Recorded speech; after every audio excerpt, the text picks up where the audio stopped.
de voir, ça sert à quelque chose quand je dis des trucs ou bien? Notre histoire commence sur un site de fouilles archéologiques avec les professeurs Alan Grant et Ellie Sattler. Peut-être que les dinosaures ont plus de choses en commun avec les oiseaux qu'avec les reptiles. Ça n'a pas l'air très effrayant. C'est juste comme une grosse dinde. Oh, tu vas parler mieux? Ton père, la grosse dinde, ouais. Alors essaie de t'imaginer à l'ère Crétacé. Tu jettes ton premier coup d'œil sur cette grosse dinde en débouchant dans une clairière. Il fend l'air et te lacère avec ça. Dis-moi, mon petit, est-ce que t'as déjà entendu parler d'un film qui s'appelle « Souviens-toi l'été dernier » ? Il déteste les enfants et il cherche le plus possible à les traumatiser? J'adore ce type. Nos deux professeurs sont vite rejoints par un vieillard excentrique en la personne du millionnaire John Hammond. Alors, j'irai droit au but. Vous me plaisez. Tous les deux. Dites-moi tous les deux, est-ce que vous avez déjà entendu parler du concept de trouble ? Notre papy plein aux as explique que pour assurer la pérennité de son parc et rassurer ses investisseurs, il a besoin d'avis extérieurs, le leur en l'occurrence. J'ai eu la concession du gouvernement et je consacrais les 5 dernières années à la création d'une sorte de réserve biologique. Une vraie réussite, j'ai dépensé sans compter. C'est impossible là. Oui, nous venons de mettre à jour un nouveau Je pourrais squelette. vous donner comme compensation le financement total de vos fouilles. Et c'est une époque de l'année. Pour les 3 prochaines années. Après, c'est vrai qu'avec Ellie, on avait pour projet de fonder une famille. Ta gueule. On parle d'un financement de combien? Ni une ni deux, les voilà partis en direction de l'île où se trouve le parc. L'avocat de John a également ramené un scientifique. Alors vous deux, vous déterrez les dinosaures. On essaie. Il faudra vous habituer au professeur Malcolm. Il souffre d'un déplorable excès de personnalité, surtout pour un mathématicien. Chaoticien. Un tas de chiffres compilés, nouvelle manière, si je peux m'exprimer ainsi. Je vous serais reconnaissant de ne pas faire... Sattler. Ne me touchez pas, monsieur, vous n'avez pas le droit de me toucher. Mauvais cisaillement du vent, nous devons nous poser très vite. Alors accrochez-vous parce que ça peut être un peu chaotique. Oh mais vous inquiétez pas, je vais virer le pilote et il sera réaffecté sur une ligne qui va à New York d'ici 2001. Que les choses soient claires, John, ce n'est pas un week-end de détente. Vos actionnaires que je représente sont extrêmement inquiets. S'ils ne sont pas convaincus dans 48 heures, je ne serai pas convaincu. Dans 48 heures, c'est vous qui viendrez me faire vos excuses. Alors je sais pas pourquoi, mais je sens un petit truc comme ça qui me dit qu'il en aura pas l'occasion. Histoire de leur faire un effet bœuf après l'atterrissage, Monsieur Hammond les emmène tout de suite voir les grosses bébêtes. Professeur Grant, mon cher professeur Sattler, bienvenue à Jurassic Park. Démonétisé, démonétisé.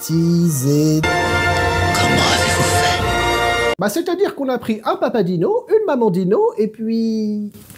Notre papy gâteux les emmène tout de suite au centre des visiteurs pour leur expliquer le pourquoi du comment. Alors qu'est-ce que t'en penses? Que notre métier est fini? Vous voulez dire éteint? Ça te fait marrer, toi? Tu veux que je t'explique comment ils chassent, les raptors?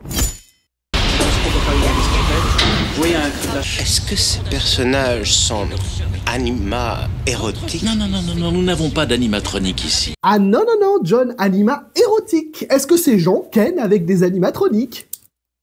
John prend donc le temps de leur expliquer son projet aussi boiteux que lui. Allez, encore un effort, allez. C'est qui le mignon petit dinosaure à son papa? C'est qui? Elles ne peuvent pas se reproduire dans la nature. Le contrôle des naissances est pour nous une question de sécurité. Oh, un asiate qui parle de contrôle des naissances. C'est cocasse. Et comment êtes-vous sûr qu'ils ne se reproduisent pas? Eh bien parce que tous les animaux à Jurassic Park sont des femelles. Et allez, maintenant il y a que des dinosaures femelles. Voilà où ça mène le wokisme. Bravo, bravo. Mais le professeur Grant n'a pas envie de se contenter de simples bébés et il veut voir les raptors en action. Mais qu'est-ce qu'ils font? Il leur donne à manger.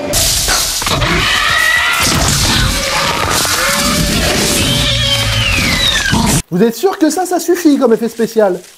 Mais trêve de bavardage, il est temps pour nos héros de faire le circuit prévu dans le parc. Ils sont d'ailleurs rejoints par les petits-enfants de Hammond, Lex et Tim.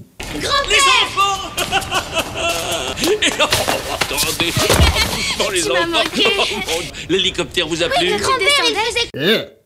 La voix que vous entendez maintenant est celle de Richard Kiley. J'ai dépensé sans compter. Les voitures censées les emmener suivent donc un chemin préétabli et s'arrêtent devant l'enclos du T-Rex. Nous allons essayer d'attirer le T-Rex. Regardez attentivement la clôture.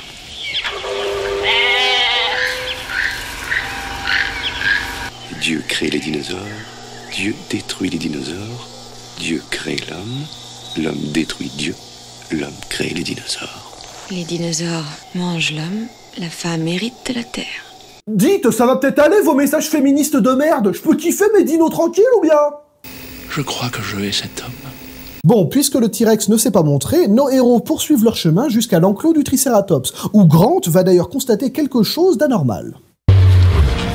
Je peux? Bien sûr. Et ma petite belle. Au lieu de vous extasier comme des cons, vous pouvez m'aider, je suis en train de crever, moi. Le professeur Sattler décide de rester afin de soigner la Triceratops, alors que leur parcours est interrompu par l'arrivée d'une tempête. Les autres font donc le chemin en sens inverse pour aller s'abriter, mais une coupure de courant provoquée par un informaticien véreux les font s'arrêter devant... Il est le magno. Ne faites plus un seul geste. Sa vision est basée sur le mouvement. Alors, d'après ce truc, ça t'en sais rien, mon grand, c'est que plus tard que tu le déduis. Sauf qu'il y en a un qui est pas au courant pour la vision du T-Rex.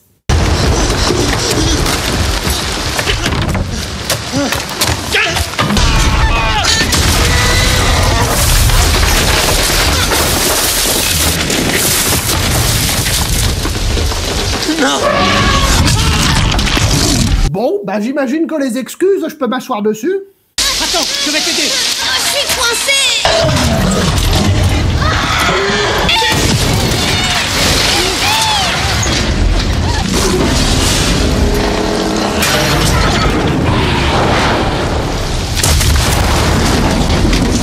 De l'autre côté du parc, l'informaticien responsable de la coupure des clôtures électriques essaye tant bien que mal de s'enfuir. Qu'est-ce que tu veux à bouffer? Regarde-moi, je viens de dévaler une pomme, je suis trempé, j'ai rien à bouffer. Spoiler, c'est toi la bouffe, mon gros.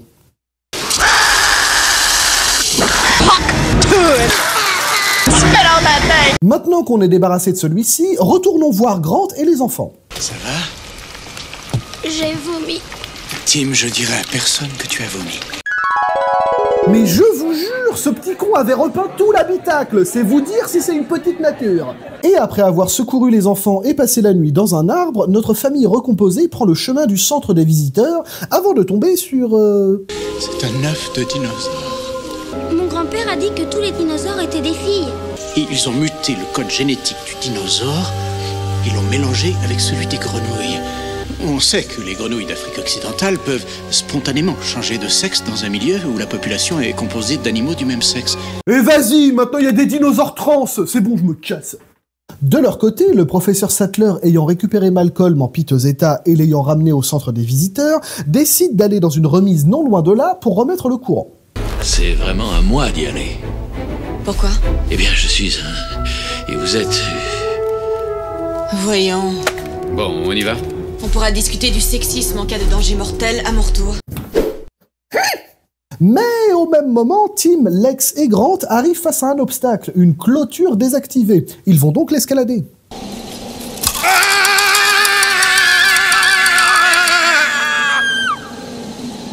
Je vais finir par la commercialiser, cette carte des traumas pour enfants. Et bien qu'elle soit guidée par un manche... Tournez à gauche, suivre le plus gros câble. Je sais lire un plan schématique. Attendez une petite minute. Ah, mais je reconnais ça, c'est le plan de ma salle de bain. Ellie arrive à rejoindre le système de mise en marche du courant. Monsieur Hammond, ça y est, les affaires reprennent. Fort heureusement, Grant arrive à sauver le petit Tim et ils se dirigent tous les trois vers le centre des visiteurs où ils vont retrouver Ellie. Ils vont alors se séparer le temps que les adultes aillent réactiver le système de sécurité.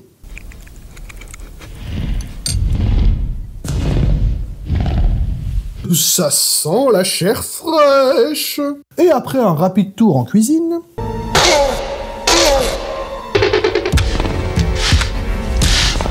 Bonjour à toutes et à tous et bienvenue dans ce nouvel épisode de Cuisine ton gigot avec le dino.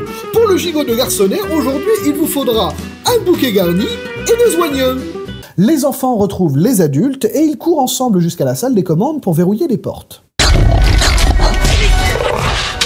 Verrouillez la porte! T'arriveras pas à la tenir toute seule! T'aurais pas la peur Timmy, si au lieu de sautiller comme si t'avais envie de pisser, tu me passais le flingue, ce serait chouette, non? Nos héros parviennent à s'enfuir, mais se retrouvent acculés par les raptors.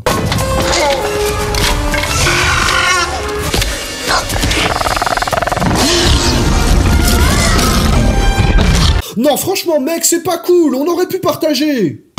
Monsieur Laban, après avoir étudié attentivement la question, j'ai décidé de ne pas avaliser votre parc. Oh l'enculé! Et voilà, mesdames et messieurs, c'est ainsi que se termine cet épisode sur ce monument du cinéma qu'est Jurassic Park.